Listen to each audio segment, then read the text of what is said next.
시작. 이로써 우리도 듣던 날부터 너희를 위하여 기도하기를 그치지 아니하고 구하노니 너희로 하여금 모든 신령한 지혜와 총명에 하나님의 뜻을 아는 것으로 채우게 하시고. 아멘.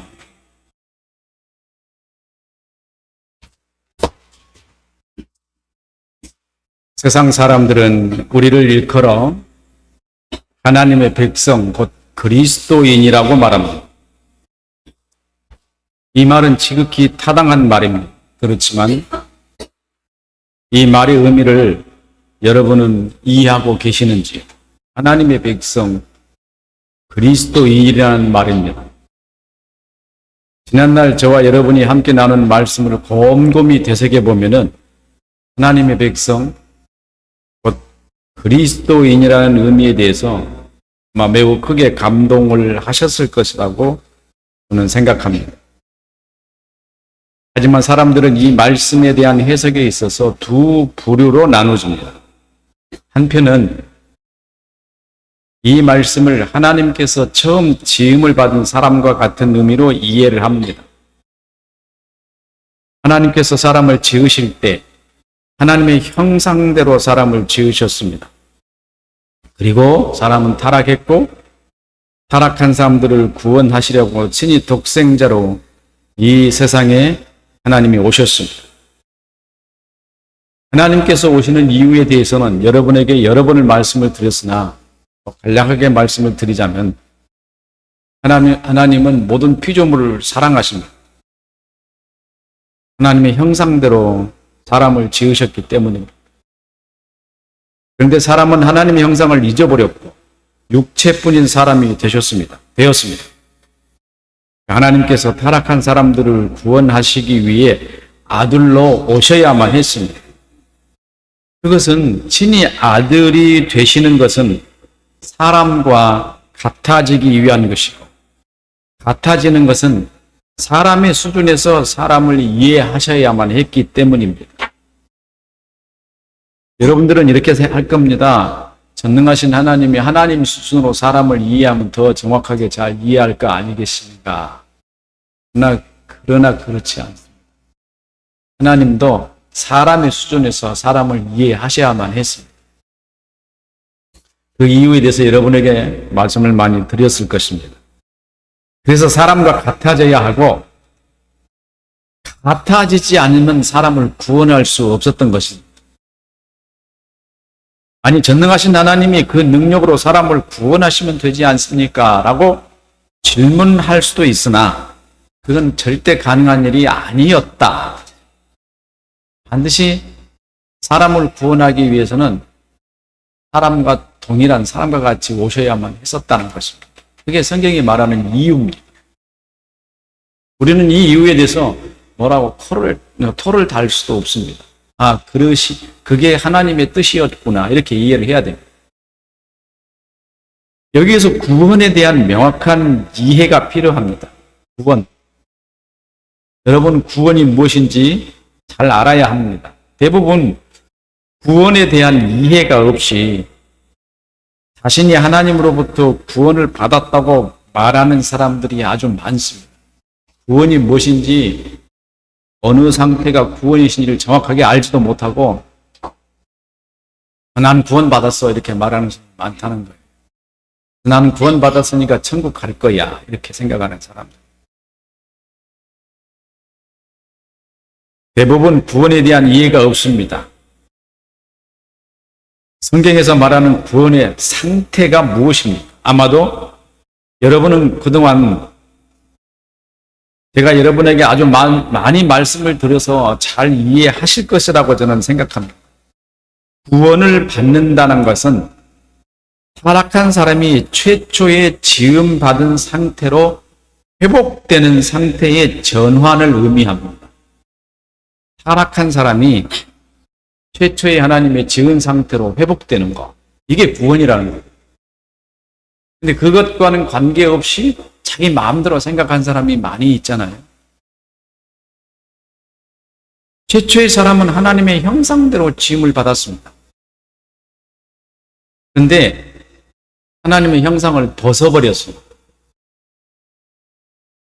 하나님의 형상대로 지음을 받았으면 그 형상을 그대로 가지고 있어야 되는데 그걸 잊어버렸고 벗어버렸기 때문에 타락하지 않았나요? 그러면 구원은 그 잃어버린 하나님의 형상을 덧입는 것을 보고 구원이라고 하지 않겠습니까? 이렇게 생각을 하셔야 되는데 구원 믿고 천국 가는 거 이렇게 이해하시는 분들이 너무 많다는 거예요. 당연한 거죠. 천국은 가죠. 근데 타락한 본성을 가지고 천국을 갈 수 있습니까? 못 가잖아요. 그래서 구원에 대한 바른 개념이 필요하다는 거예요. 항상 구원 얘기하면은 내 지성 속에서는 내가 하나님이 처음 지은 상태로 나는 회복되고 돌아갔고 내가 하나님의 형상을 입은 상태가 되는 것 이렇게 이해를 해야 한다는 거예요. 이게 구원이라는 말이에요. 천국 가고 안 가는 거는 그건 다음의 문제예요. 이 상태가 천국을 가는 거예요. 근데 구원을 그렇게 생각을 않잖아요, 대부분. 저한테 그럴 거예요. 아니요, 다들 그렇게 생각 안 하고 다들 바르게 생각합니다라고 말할 거예요. 물어보면은 그렇게 생각 안 하시는 분들이 많이 있어요. 구원을 받았다고 말하는 사람들이나 스스로 구원을 받은 그리스도인이라고 믿고 있는 사람들의 구원받은 상태에 대해서 자신을 만족하고 있느냐라고 물으면은 스스로 만족한다고 말하는 사람이 매우 드물 겁니다. 여러분들은 구원받았으니까 구원받은 상태에 대해서 만족하고 계신가요? 전혀 관심 없이 살지 않으셨는데 어쩌면은 지독한 종교인이 아니었나요? 종교인이라는 게 뭐죠? 교회 가서 내가 해야 할 종교적 의무를 다 행하는 사람, 안식일 지키고 또 예배 잘 드리고 기도도 하고 또 내가 할 의무를 하는 사람. 성경은 늘 말합니다. 예수님은 제사를 원치 않으시다고 그랬어요. 명확하게 이해를 하셔야 돼요. 예수님은 여러분에게 제사를 원하지 않고 순종을 원하신다 그랬어요. 어떤 사람이 순종할까요? 그 말을 이해하고 하나님을 아는 사람이어야 순종하지 않겠습니까? 가서 신이 누군지 몰라도 됩니다. 가서 예배만 드리면 되는 사람은 아니잖아요. 이렇게 단순히 믿고 종교적 의식 행위만 전념할 뿐 세상 사람과 비교해서 자신이 구원받은 사람이라는 뚜렷한 어떤 구별을 할 만한 것을 내놓을 것이 없는 사람이 얼마나 많은지 모릅니다. 그 얘기를 제가 저에게 하면요. 제가 가슴이 뜨끔해요. 나는 정말로 종교적인 행위를 할 뿐 구별받았다는 어떤 뚜렷한 모습을 내놓으라 그러면 아무것도 없어요. 그게 늘 가슴이 아파요. 다시 말하자면 믿기는 믿는데 자신에게 어떤 변화나 혹은 삶의 가치의 변화가 있는지에 대한 뚜렷한 상태를 발견하지 못하고 있다는 것입니다. 세속적으로 보면 구원받은 사람의 상태가 변화가 없는 것입니다. 아주 분명한 것들을 가지고 여러분들은 나는 변화를 받은 사람이야, 변화를 가지고 있는 사람이야 라고 말하는 사람이 있을 겁니다. 잘 살펴보면 실질적 가치의 변화가 아니라 도덕적인 의식의 변화에 국한된 사람들입니다. 내가 예수 믿으니까 남들이 먹는 술, 담배 안 먹고 남들이 죄 지으라는 그 죄에 대해서 나 두려워할 줄 알고 그거 해서는 안 되는 일이 무엇인지도 아는 거 이거요. 예수 안 믿는 사람도 잘합니다. 잘해요. 도를 깨고 쳤다고 하는 사람들 보면 예수 믿는 사람보다 더 훨씬 잘해요. 이단을 섬기는 사람들 보세요. 여러분들 흔히 잘 알고 있죠. 여호와 증인 같은 사람들 보세요. 얼마나 철저하게 잘하는지 모릅니다. 그런 세상적인 도덕 기준을 가지고 도덕을 잘 지키는 이런 종교적인 의식을 가진 윤리 도덕적 개념을 가지고 신앙생활을 하는 사람 그 사람들 기독교인이 아니라고, 기독교인이라고 말하지 않는다. 이런 걸 가지고 자신이 변화됐다는 것을 말하는 사람이 많이 있어요. 나는 예수 믿기 때문에 담배도 안 피고 술도 안 먹고 나쁜 짓도 안 하고 항상 정직한 삶을 살려고 하고 이렇게 말하고 있지 않습니까? 그게 기독교인의 기준이 아니라는 거예요. 착각하면 안 됩니다. 우리는 항상 그런 윤리적 생각으로 기독교인을 판단 지어 왔습니다. 그러나 이런 윤리적인 도덕보다 더 중요한 것, 가장 가치 있는 것, 이것을 여러분들이 의식 속에서 가장 먼저 떠올리고 이렇게 사는 것이 그리스도인이라는 명확한 확정된 어떤 답 같은 것이 여러분에게 늘 솟구쳐 나와야 합니다. 이게 그리스도인이라고 말할 수 뭔가 답이. 근데 사실 그렇게 말할 사람이 별로 없다는 거예요. 또 다른 사람은 어떤 사람이냐? 사람들은 구원을 단순히 종교적 선택으로 받아들인다는 것입니다. 종교라는 게 뭘까요? 한문으로 쓰면요, 종교를 보고 마루종자, 가르칠 교, 그래. 마루라는 말은 산 꼭대기에서 맨 꼭대기 있는 걸 여기 꼭대기를 마루라 그래. 파도가 탁 치잖아요. 맨 꼭대기에 있는 이걸 마루라 그래. 가장 높은 곳에서. 이거는 간머리라 편에 볼시자를 썼어요. 간머리를 쓰신 곳이 높은 곳에서 내려다 보시다 이런 의미예요. 그리고 가르치다. 그분의 말씀이란 뜻이에요. 종교라는 말. 기독교적으로. 종교, 그분의 말이라는 얘기예요. 사실은. 한문을 뜻을 해석을 하면. 근데 우리가 한문을 늘 우리 성형문자를 우리 의식, 우리 생각대로 해석도 많이 하고 그러잖아요. 그래서 종교를 신을 숭배하는 것, 경배하는 것 이런 식으로 우리가 생각을 하잖아요. 그래서 신이 누군지는 구분하지 않습니다. 그래서 신이라고 생각하면 거기에 엎드리는 걸 보고 종교라 이렇게 생각한다는 말. 종교는 실제로 그 말의 의미가 뭐냐? 그분의 말씀이라는 뜻이에요.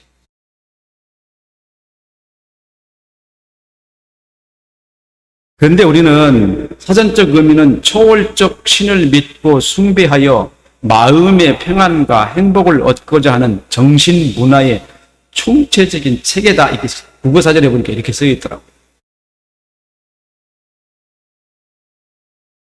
이 해석에 따르면은 종교는 대표적인 인간의 정신작용에 불과합니다. 이건 기독교가 아닙니다. 정확하게 말해서. 근데 그 의미를 다르게 이해하면 기독교가 바른 기독교가 되는데 타락한 사람들은 모든 단어를 다 왜곡시켜요. 진리가 오니까 진리도 왜곡시키죠. 종교라는 의미 단어도 왜곡시켜버리잖아요. 그분의 가르침, 그분의 말씀이라는 의미의 개념을 왜곡시켜서 높이 계신 그분에게 숭배하는 거 이렇게 이해를 하고 말았잖아요. 그래서 세상 사람들은 인간의 정신작용이기 때문에 종교를 자기 의지에 따라 선택할 수 있는 것이라고 생각합니다. 그래서 지구상에 인간이 존재하는 세상에는 수없이 많은 종교가 있습니다. 그 수많은 종교 중에서 자기가 원하는 신을 선택하여 의지하고 행복을 추구하는 것이 종교가 됩니다. 인도에 가면요, 우리는 깨달음을 보고 종교라 이렇게 말합니다. 깨달음. 누가 깨달은 거예요? 위에서 주셔서 듣고 깨달은 겁니까? 아니면 자기가 도를 닦아서 깨달은 겁니까? 깨달음이란 말은 자기가 도를 닦아서 깨달은 거예요. 불교가 말하는 것이에요. 자기가 도를 닦아서 깨닫는 것은 종교하고는 관계없잖아요. 단어상. 그죠? 그건 종교가 아닙니다. 근데 그걸 종교화했어요. 도에 깊이 파고들어서 그것이 무엇인가를 깨달은 사람을 보고 종교인이다 이렇게 부르는 것은 잘못된 것이죠. 왜곡된 것이죠. 근데 세상은 그렇게 부르고 있어요. 세상은 절대적 존재의 가르침, 세상의 절대적 존재가 세상을 가르친다. 이런 것이 종교라 그랬는데요. 아까도 말씀드린 것처럼 단순히 신의 말씀, 이런 의미에서 볼 때 우리가 하나님의 백성이나 혹은 그리스도인이라고 할 때는 신이 말씀을 그 사람에게 담은 상태, 그리스도인은 하나님의 말씀이 담겨진 사람, 이게 그리스도인이고 하나님의 백성입니다.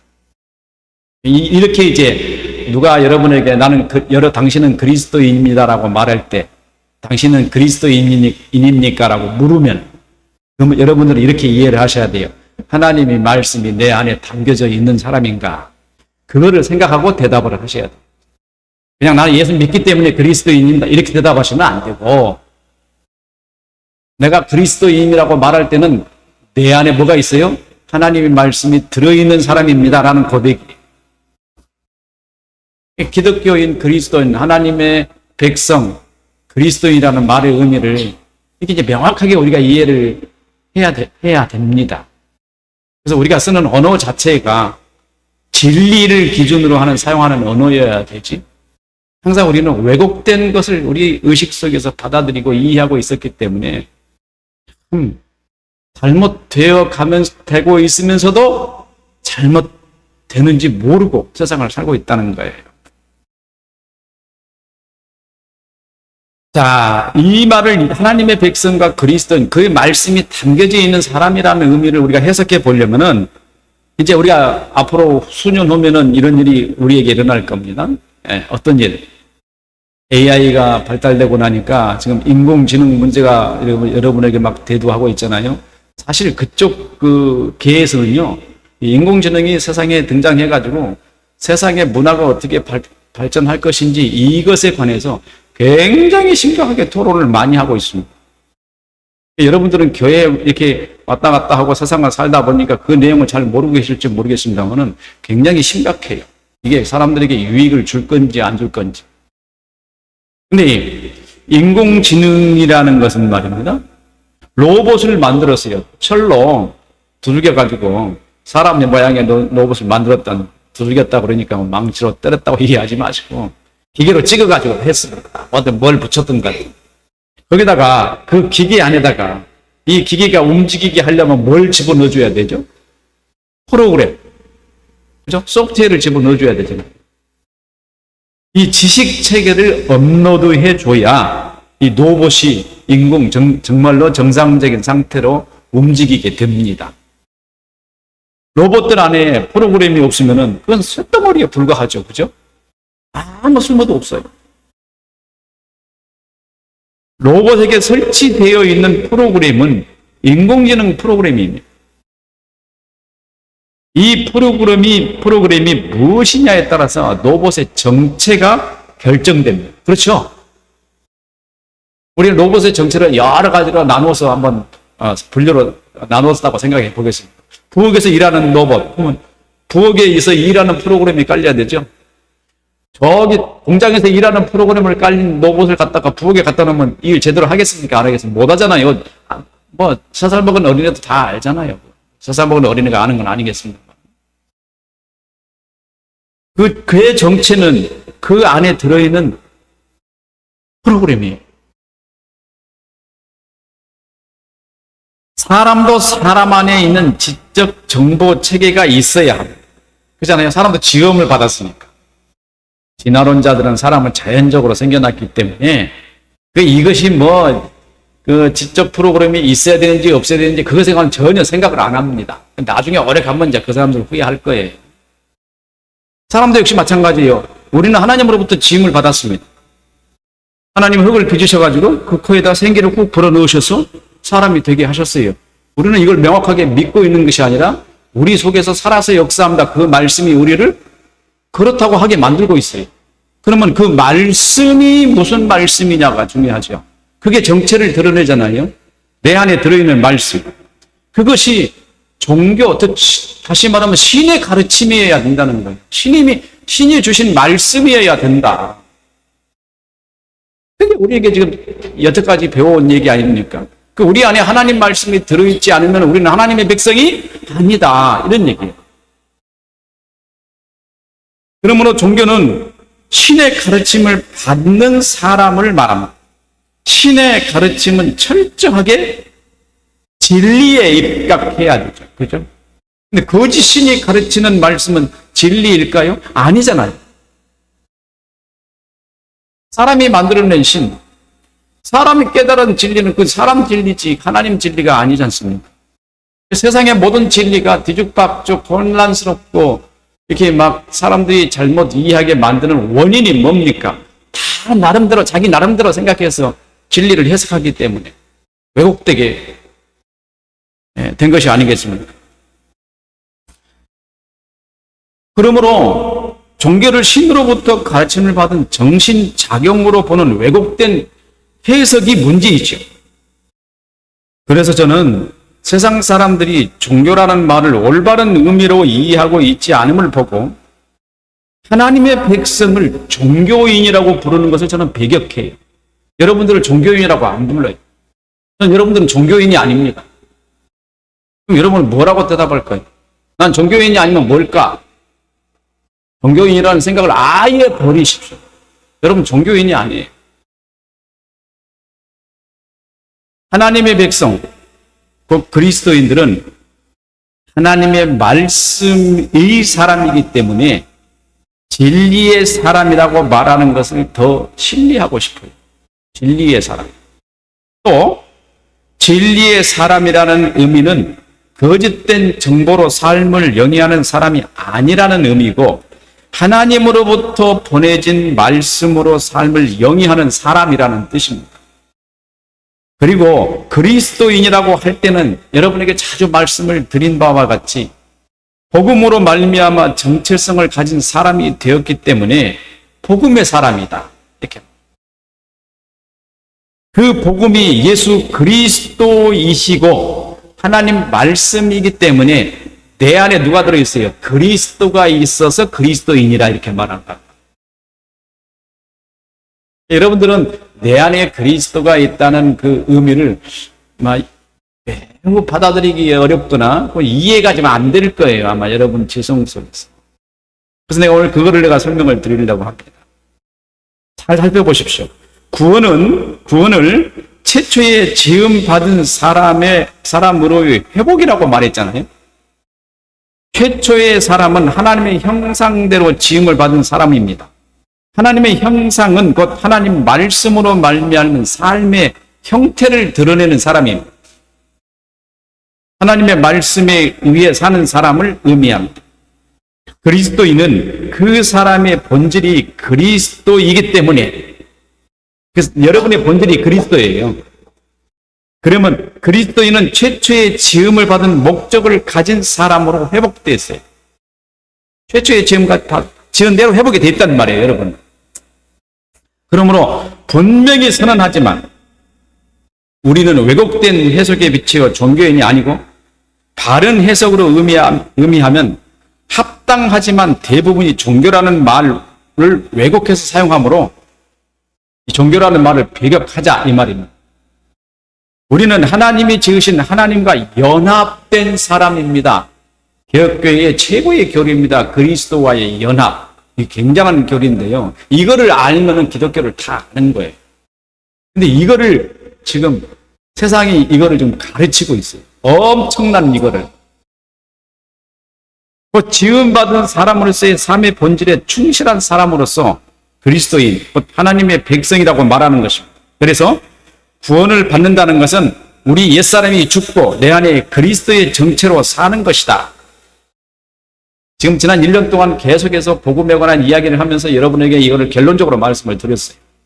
그래서 아마 11월 달부터 여러분에게 그리스도라는 말씀을 많이 드렸던 거예요.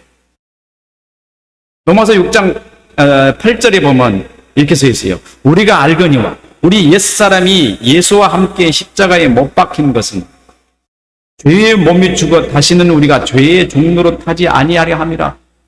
사도 바울이 그 말에 의하면 우리가 이미 예수의 죽음같이 우리도 같이 죽었다는 거예요. 우리가 죽어버렸으면 서속적으로 생각 한번 해보세요. 세상 사람들처럼.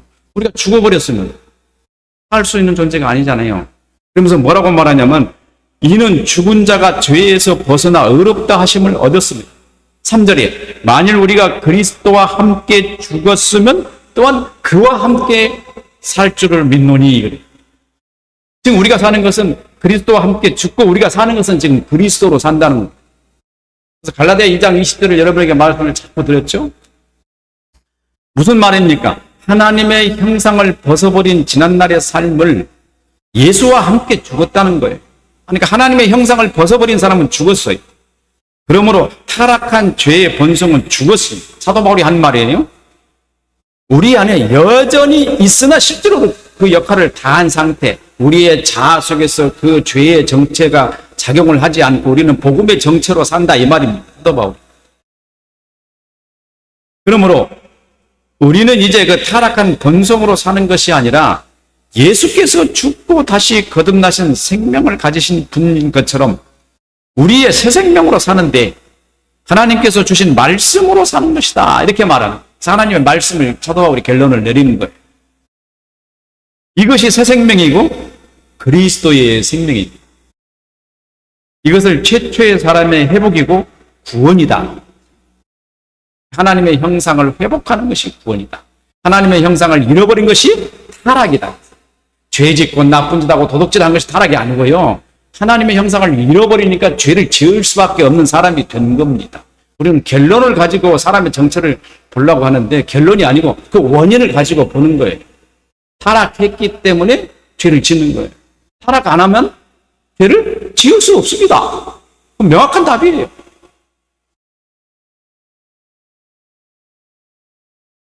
고린도후서 5장 15절에 보면은 그가 모든 사람을 대신하여 죽으심은 살아있는 자들로 하여금, 지금 우리가 살아있잖아요.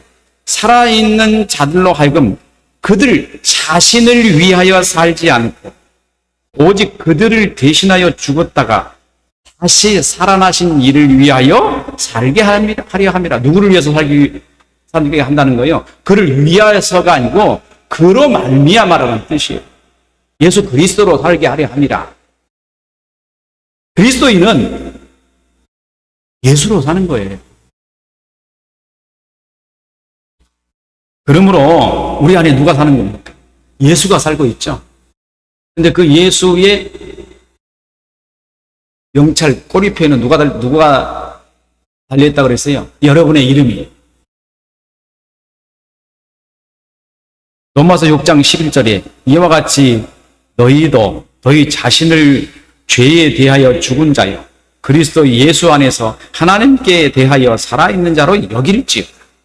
갈라디아 2장 20절에 내가 그리스도와 함께 십자가에 못 박혔나니 그런즉 이제는 내가 산 것이 아니요 내 안에 그리스도께서 사신다. 여러분 안에 그리스도께서 사신다는 말이에요.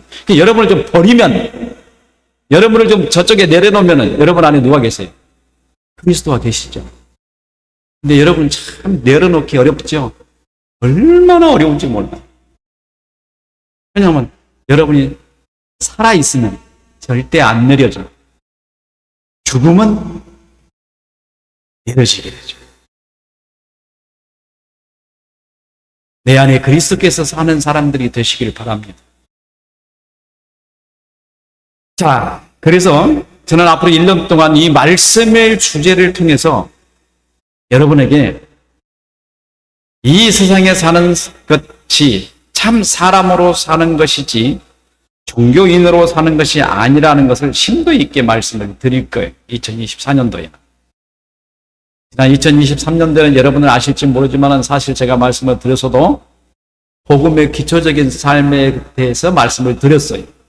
그래서 1년 동안의 말씀을 잘 듣고 기억을 하신 분이라면은 아마 내 안에 그리스도가 있구나라는 것을 아시게 확고하게 이해하셨을 거란 말이에요. 그래서 하나님의 백성 그리스도인 하면은 내 안에 그리스도가 계시고 그가 내 안에서 나로 사신다는 것을 확고하게 믿으실 거란 말입니다. 내 안에 그리스도가 사시고 그가 나로 말미암아 그로 살게 하신다. 제가 생각하기에는 여러분도 그리스도인으로 사는 것이 무엇인지 알기를 원하실 것이라고 저는 생각합니다. 이제 어떻게 사는 것이 그리스도로 사는 것인가? 그렇지 궁금하지 않아요? 궁금하죠. 왜냐하면 지난 1년 동안 여러분의 정체성이 그리스도라고 말씀을 드렸기 때문에 이제 그 삶을 아는 것이 매우 중요합니다. 실제로 여러분은 하나님의 자녀가 되었으면서도 마음속에서는 하나님을 종교적 대상으로 이해하는 경향이 아주 깊게 뿌리 박혀 있습니다. 여러분이 교회에서 택함을 받은 사람이라는 중요한 선택 교리를 받았지만은 그 교리가 구체적으로 여러분 마음에서 작용하지 않았을지도 모릅니다. 만약 그것을 아신다면 여러분의 삶은 확실히 달랐을 것입니다. 신명기 28장 10절에 뭐라고 말합니까? 땅의 모든 백성이 여호와의 이름이 너를 위하여 불리는 것을 보고 너를 두려워하리라. 무슨 말이에요? 여러분이 하나님의 백성인 모습을 세상 사람들이 본다는 거예요. 왜? 왜 그럴까요? 너무 간단하죠? 세상 사람들은 자기의 사고와 개념 자기 지식으로 행동을 하는데 여러분은 누구의 말씀으로 행동하죠? 하나님의 말씀으로 행동하기 때문에 세상 사람과 여러분의 행동에 구별이 오게 되죠. 그 세상 사람들이 보니까 여러분들의 사는 모습이 너무 다르고 너무 거룩한 거예요. 세상 사람이 보기에 거룩하다는 그런 개념이 아니라 구별되다는 거예요. 그런데 여러분들이 하는 행위 하나하나가 그 사람들 보기에는 충격적일 수도 있어요. 가까이 접근할 수 없는 그런 행동일 수도 있단 말이에요. 그래서 여러분을 두려워하는 거예요. 그 말씀이 빛이 나기 시작하면은 자연히 두려워할 수밖에 없어요. 여러분은. 왜냐하면 다르기 때문에. 여러분을 볼 때는 여러분 안에 누가 계시죠? 그리스도라고 그랬잖아요. 여러분을 볼 때 세상 사람들은 여러분을 보는 게 아니라 형용할 수 없는 그분의 행위를 보게 되는 거란 말입니다. 그래서 어떻게 해요? 두렵죠. 무섭다는 개념이 아니라 가까이 범접할 수 없는 사람이라는 거예요. 근데 그런 것들을 여러분이 경험하지 않았다면 어떤 사람이죠? 여러분 세상 사람처럼 세상을 살았다는 거 아니에요? 남들이 세상 사람이 하는 거 그대로 다 하고 그대로 같이 희닥거리고 낙낙거리고 놀고 말입니다. 그대로 같이 밥 먹으면서 할짓 안 할짓 다 하면은 그럼 세상 사람들이 보고 뭐라고 했어요? 비웃죠. 똑같이 생각하죠. 그런데 그들과 같이 행동할 때 여러분에게서 나타나는 그 말씀의 진리의 행동이 여러분에게 나타나기 시작하면 세상 사람들이 보고 멈추어요. 야, 참 범접할 수 없는 사람이다. 이 말을 보고 뭐라고 말하냐면 세상 사람들이 여러분들을 보고 두려워할 것이라고 신명기 28장 10절에 하는 말입니다. 땅의 모든 백성이 여호와 이름이 너를 위하여 불리는 것을 보고 너를 두려워하리라. 여러분들이 구별되는 것은 세상으로부터의 그런 경험들이 자주 일어나야 돼요. 그래서 내가 그리스도인인 것을 자꾸 확고하게 여러분에게 인식이 되어줘야 한다는 말이에요.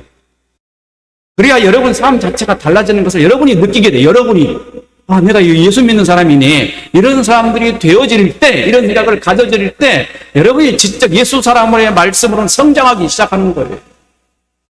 예수 믿는 사람하고 똑같다고 하면서도 예수 믿는다고 하면서도 세상 사람과 똑같아 버리면은 그 세상 사람들이 보고 여러분을 신명기 이 말씀이 여러분에게 이루어지지 않지 않습니까? 말씀이 이루어지지 않는 사람 그럼 그리스도인이 아니잖아요.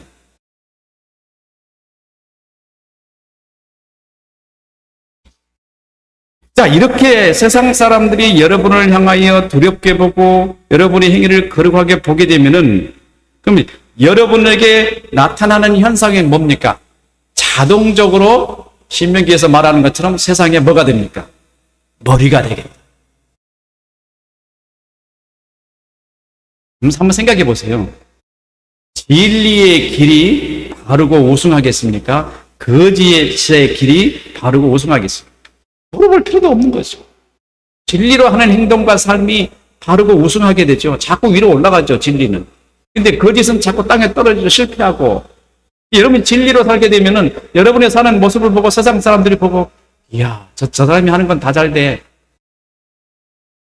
28장 12절에 뭐라고 기록하셨죠? 내 손으로 하는 모든 일에 복을 주시리니. 왜? 그게 뭡니까? 말씀으로 살기 때문에 나타나는 거 아니겠어요? 말씀으로 살기 때문에.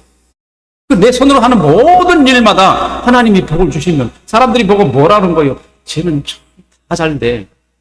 일이 잘 되고 세상에 성공한다 이런 의미가 아닙니다. 또 그렇게 과장해서 생각하지 마세요. 저 사람이 하는 건 믿을만해. 저 사람이 하는 건 확실해. 그래서 어떤 여러분의 단체에서 자그마한 소그룹에서 어떤 문제가 발생하면 다른 사람 찾다가 여러분 찾아. 그게 머리 아닙니까? 그 머리가 하는 행동 아니겠어요? 이런 행동 하나하나가 하나님의 사람으로 살기 때문에 나타나는 거 아니겠습니까? 작은 단체나 큰 단체에 여러분이 속한 곳에서 여러분의 생각과 판단은 모든 사람에게 영향력을 갖게 될 겁니다. 그래서 여러분이 말 한마디 하면은 세상 사람들이 다 어떻게 해요? 저 사람 말이 맞아. 저 사람은 어디서 지혜가 저렇게 있지? 뭐 그렇게까지는 말은 안 할지라도 가만히 있다가 다 한마디 해놓으면 그 말이 다 맞는 거예요. 저는 제 자랑 좀 할까요? 사람들이 많이 모인 데 가서요. 저는 가만히 앉아있어요. 뒤에서. 말 다 하더라고. 나중에 다 얘기하면 뒤에서 이제 답을 한마디 하죠. 그러지 말고 이렇게 합시다. 그럼 그게 맞아 그래요. 이렇게 하나님께서 여러분들을 항상 세우실 거다. 여러분 삶이 재미있지 않겠어요? 이렇게 살면은. 조그만 그룹이에요. 친구들끼리 몇 명 모였는데도 거기서 친구들이 보고, 아유, 쟤는, 이렇게 달리 봐져요. 구별되게 봐진다는 거예요. 여러분은 하나님의 말씀으로 살기 때문에 세상 사람보다 훨씬 지혜로운 사람이 될 것입니다. 크고 작은 일들에서 여러분이 세움을 받게 되는 일을 경험하는 것들, 이런 작은 일들을 경험하면요, 큰 일도 경험하게 된다고 말씀드렸죠. 이런 경험이 여러분에게는 절대적으로 필요해요. 하나님의 백성으로서의 삶. 이런 하나님의 백성으로 삶을 추구하지 않으면은 잠자는 신앙인이에요. 여러분들은 그걸 추구해야 돼요. 내가 이걸 했더니 이것이 이루어지고 성취되어지고 막.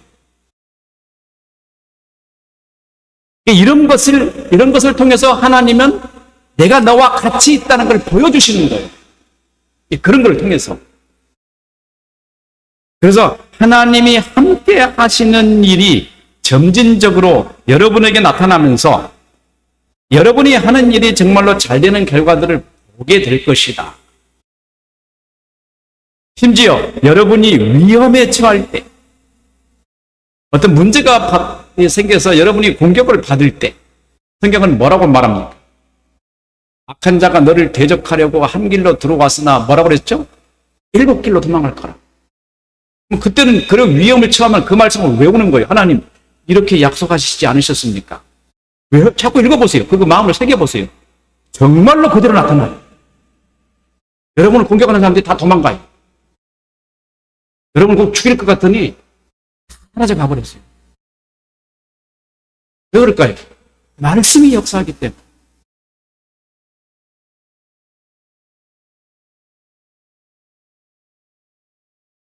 여러분은 하나님의 말씀이 여러분에게 힘이 되고 견딜 수 있는 최고의 보루라는 것을 여러분은 아시게 될 겁니다.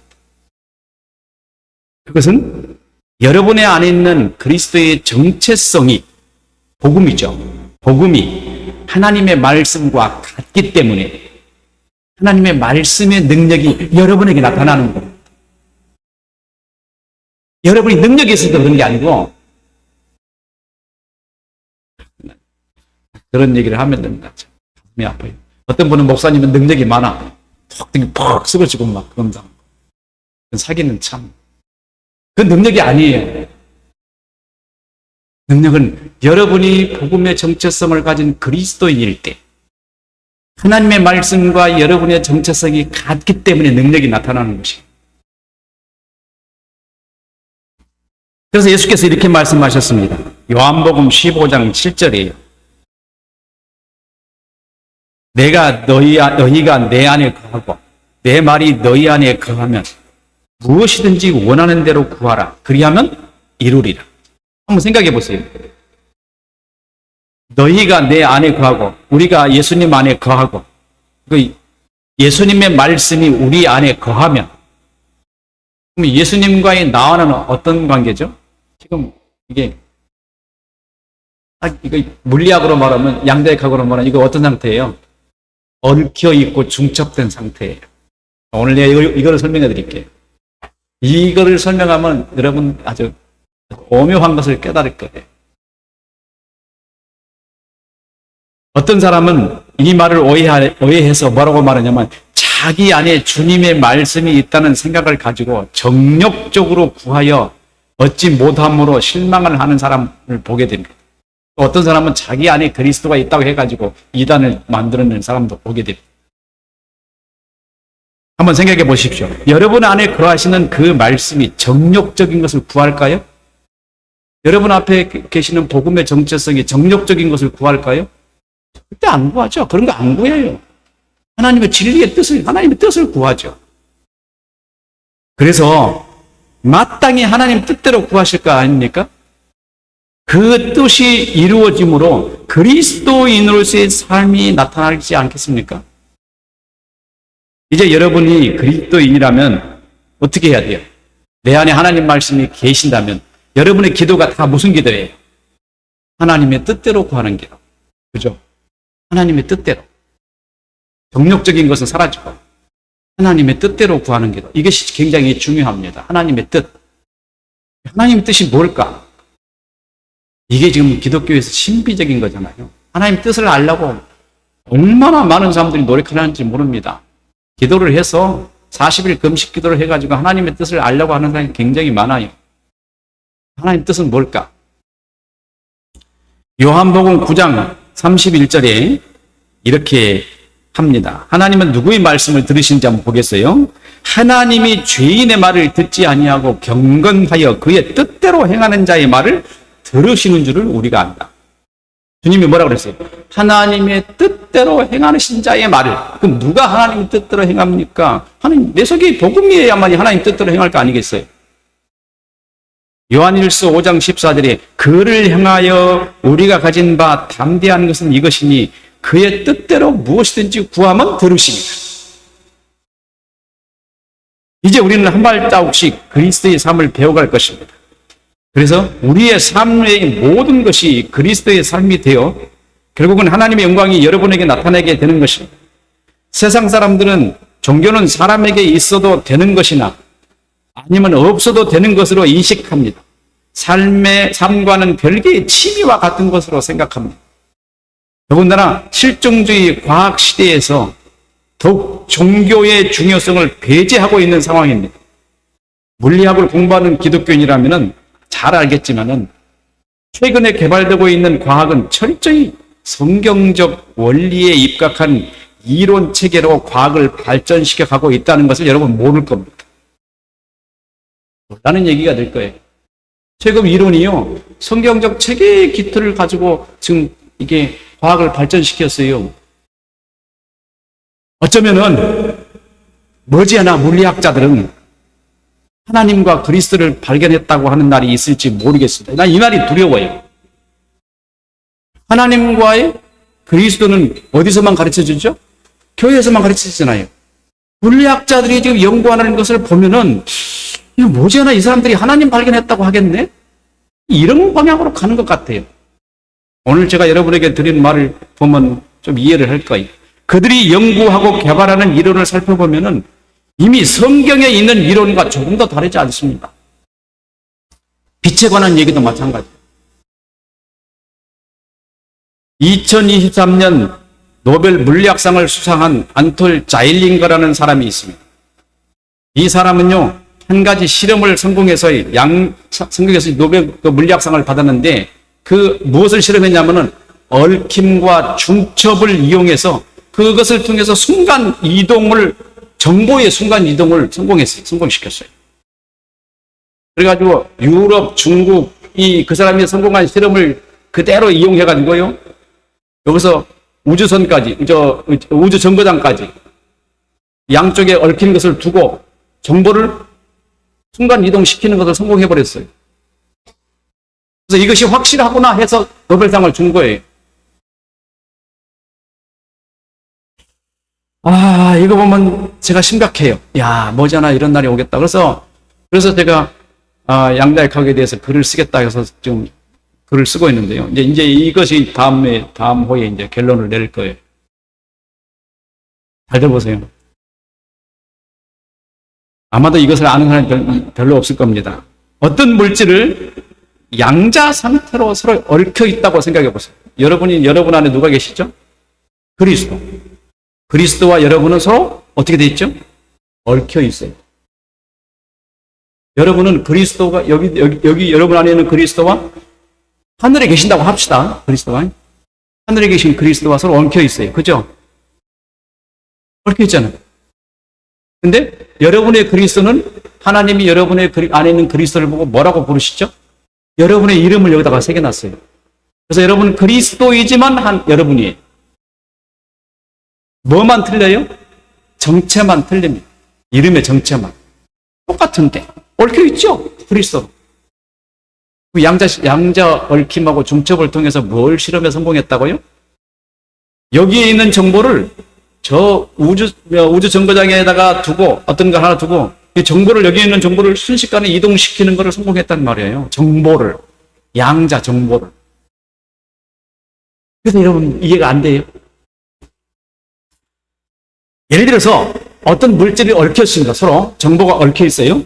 얽혀 있는 것을 두 개를 나눴습니다. 이것도 하나, 이것도 하나. 그래서 이것을 A, 이걸 B라고 하겠어요. 물리학 강의하는 건 아닌데 이거를 여러분이 이해를 해야 하나님의 뜻을 어떻게 아는지를 알 수가 있어요. 그래서 굉장히 이해하기 쉬운 거기 때문에 여러분에게 말씀을 드립니다. 이 두 개가 얽혀 있습니다. 이것도 그리스도, 이것도 그리스도예요. 두 개가 그리스도라는 말이에요. 얽혀 있어요. 예? 그러면 여기에 있는 정보를 바꾸면은 여기에 있는 정보가 어떻게 되겠어요? 순식간에 바꿔지겠죠? 여기에는 하나님의 뜻을 내면은 여러분 안에 있는 그리스도 안에 있는 하나님의 뜻이 여러분에게 전달이 돼야 안 돼요. 순식간에 전달될 거 아니겠어요? 사자를 보내서 천사를 보내서 해야 된다고 생각하셨잖아요. 그렇지 않다는 거예요. 정보가 같이 그리스도에 있고 정보가 있고 여러분에게 같이 정보가 있다면은 순식간에 다 바뀌는 거예요.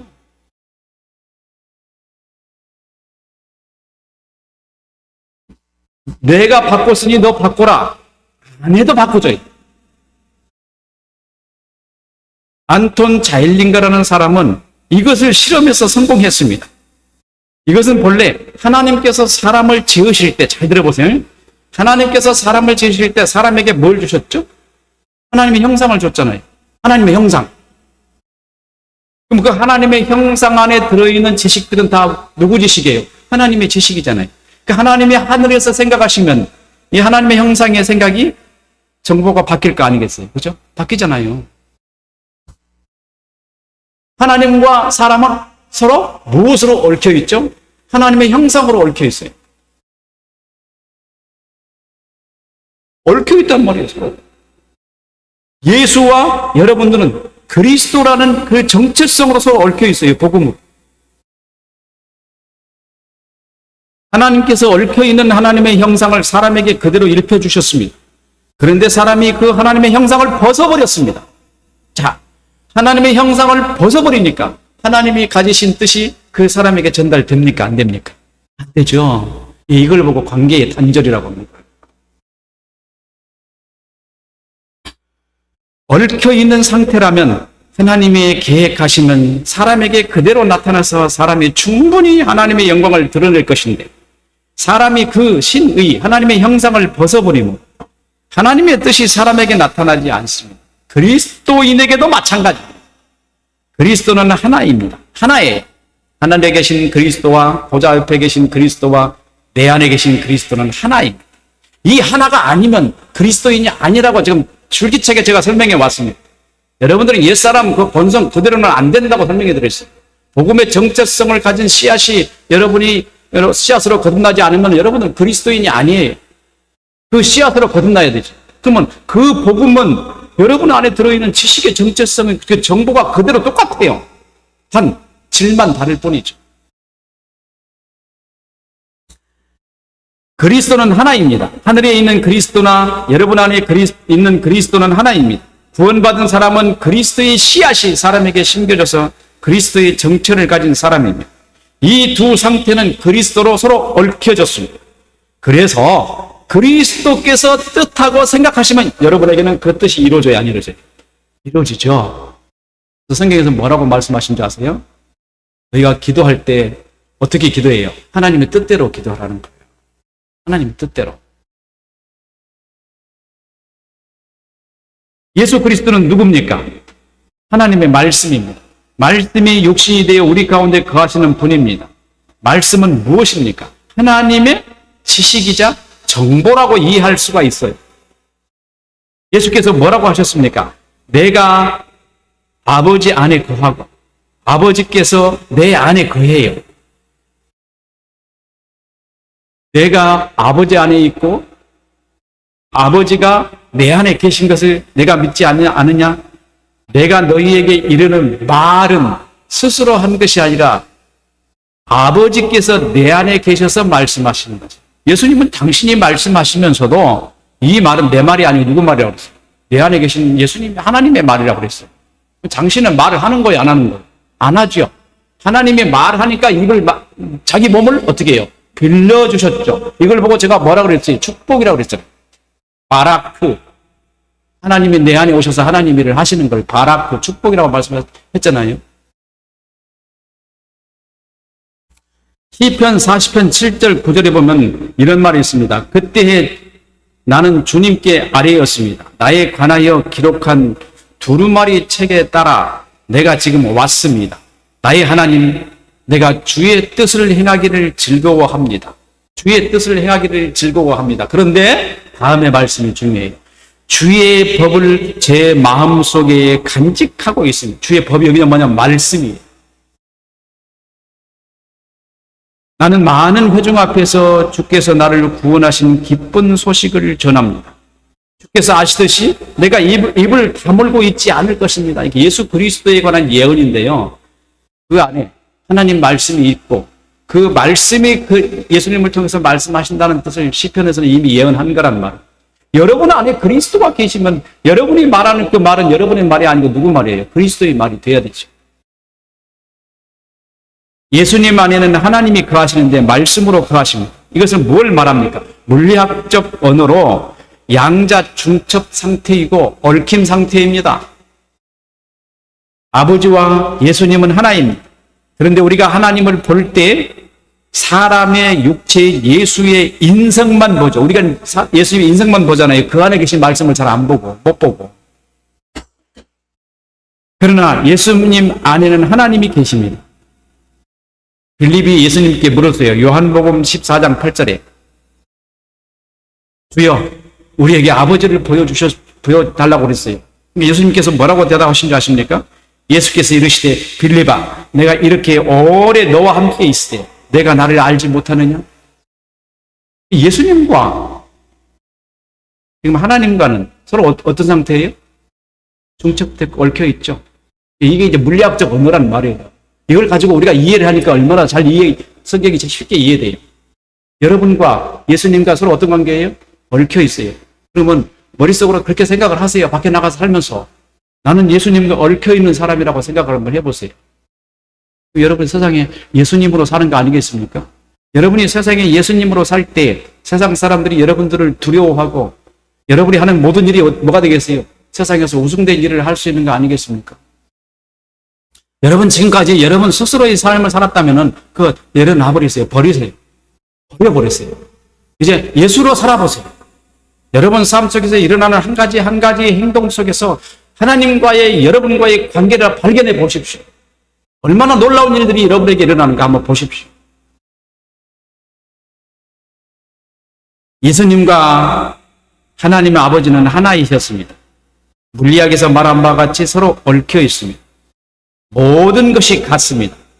사실 물리학의 양자 얽힘과 순간이동은 하나님과 예수님과 하나님을 그대로 인용한 것이나 다름이 없습니다. 그렇죠? 성경에서 가져온 거죠, 그게? 가져오지는 않았어요. 그들이 성경을 안 믿으니까. 성경에 가지고 있는 방법이 그대로 지금 여기 있는 거죠?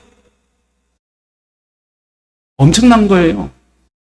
그럼 이 사람들이 나중에 자기 연구를 많이 하다 보니까 성경에 이렇게 비슷한 것이 있어.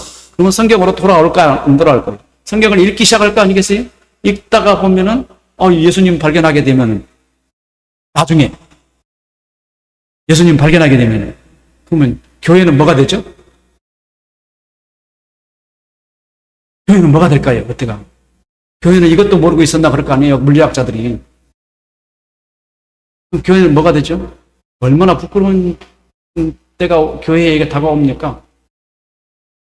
온 세상이 하나님과 예수님을 아는데 교회는 잘 모르고 있었단 말, 이런 현상이 생기지 않겠습니까? 참 창피스러운 날이 우리 앞에 한 발 한 발 다가오는 것 같아요. 그래서 물리학자들이 두려운 거예요, 제 생각에. 이 사람들이 이렇게 가다가 하나님도 발견하겠네. 그들이 기술만 발견한 줄 알았더니 지금 하는 일을 가만히 보면요, 엄청난 일을 하고 있어요. 성경의 원리와 똑같아요. 얽혀 있는 상태. 양자역학에서 얽혀 있다는 말은 서로 같은 정보를 가진다는 말입니다. 하나님께서 뜻하시면 여기서 사람에게 그 뜻이 일어납니다. 순간적으로 이동해가지고 정보가. 그러므로 구원을 받는다는 말은 앞에서 말한 바와 같이 예수 그리스도의 정보가 내가 가진 정보와 같다라는 말이에요. 예수 안에 있는 하나님의 말씀이 우리 안에 그대로 이동되어 온다는 것입니다. 예수님이 아시는 것과 같이 우리도 하나님을 알게 됩니다. 예수님이 모르는 건데 내가 그리스도이라고 할 때 예수님이 모르는 걸 내가 알 수 있어요, 없어요? 절대 모르죠. 왜? 같기 때문에. 정보는 같기 때문에. 절대 모릅니다. 예수님이 아는 건 다 알죠. 예수님이 하나님을 알면 나도 하나님을 알게 돼 있어요. 성경은 이걸 말하고 있잖아요, 지금. 요한복음 14장 24절에 나를 사랑하지 아니하는 자는 내 말을 지키지 아니하나니 너희가 듣는 말은 내 말이 아니요 나를 보내신 아버지의 말씀이. 요한복음 15장 7절에 너희가 내 안에 구하고 내 말이 너희 안에 구하면 무엇이든지 원하는 대로 구하라 그리하면 이루리라. 왜 그럴까요? 예수님의 말씀과 내가 가지고 있는 그리스도의 말씀이 같아요. 서로 정보가 똑같아. 그러면 내가 구하는 기도는 예수님 앞에 도착이 돼야 안 돼. 즉시 도착될 거 아니겠습니까? 그런 정보가. 주님의 뜻대로 구하는 기도라면 그렇지 않겠어요? 그럼 주님이 거기서 만약에 성경에 말한 대로 내 믿음대로 될지어다 하면 돼, 안 돼요? 요즘 저는 물리학을 살펴보면서 기독교의 미래에 대해서 매우 염려가 됩니다. 왜냐하면 물리학자들의 방법이 성경의 방법과 매우 같습니다. 그들이 성경을 읽고 자기들의 연구 방법이 성경에 있다고 이해하게 되는 날에 성경을 탐구하기 시작하게 될 것이고 하나님을 믿게 되면 그들이 하나님과의 관계를 체계적으로 파악해서 참된 진리로의 삶을 개척하게 되고 결국은 교회를 새롭게 하는 일이 일어날 것이기 때문입니다. 나중에는 교회의 개혁은 교회의 목사들이 하는 게 아니라 누가 하죠? 물리학자들이 하게 생겼어요, 잘못하면. 그들이 성경만 읽는다면 오늘 안 읽으니까 문제가 되겠죠. 아인슈타인이 좀 하나님을 잘 믿지 말입니다. 왜 그 안 믿어가지고 말입니다. 슈레딩거, 파인만 또는 닐스 보어 이런 사람들이 성경을 좀 읽고 말입니다. 성경에 있는 이런 내용들을 좀 찾아보고 이게 이 중복됐네라고 했으면 됐을 텐데 왜 하나님이 그들에게 문을 열어주지 않으셨을까? 저는 이해가 돼요. 저는 지난날 여러분이 양자역학을 조금이나마 이해하도록 하려고 했던 그 뜻을 여러분은 이해할 겁니다. 왜 여러분에게 양자역학 공부를 해야 된다고 말하는 이유를 여러분 이제 이해하실 거예요. 우리가 예수 그리스도와 같은 정체로 서로 얽혀 있으므로 예수께서 어떤 뜻을 가지시면 그 뜻이 여러분에게 즉시 나타납니다. 장난이 아니에요. 실험적으로 이거 실증을 한 겁니다. 곧 우리와 예수님은 하나님의 말씀의 정보를 가진 형제입니다. 예수께서 마음으로 어떤 계획을 가지셨다고 생각해 보십시오. 그러면 그 뜻이 여러분에게 곧바로 일어나지 않을까요? 그러면 이제 우리가 어떻게 해야 하는지 그 방법을 아시게 되었을 것입니다. 사도 바울은 이것을 알았습니다. 그래서 골로새 교회에게 이렇게 말합니다. 이로써 우리도 듣는 날부터 너희를 위하여 기도하기를 그치지 아니하고 구하노니 너희로 하여금 모든 신령한 지혜와 총명에 하나님의 뜻을 아는 것으로 채우게 하시고. 무엇이에요? 신령한 지혜와 총명. 어떻게 하나님 뜻을 알아갈까요? 먼저 사도가 우리를 위하여 기도하고 있습니다. 이 방법은 우리가 주님과 온전히 얽혀 있어야 합니다. 주님께서 뜻을 가지시면 우리에게 즉시 나타나도록 말입니다. 여러분이 아무리 기도해도 이루어지지 않고 응답이 안 오는 것 같아요. 그럼 어떤 상태죠? 서로 어떤 상태예요? 얽혀있지 않는 상태죠? 얽혀있지 않으면 기도해도 응답되지 않는 겁니다. 여러분이 얽혀있으면 동력적인 것이 아니고 주님의 뜻대로 기도한다면 그거는 즉시 하나님의 응답될 거랍니다.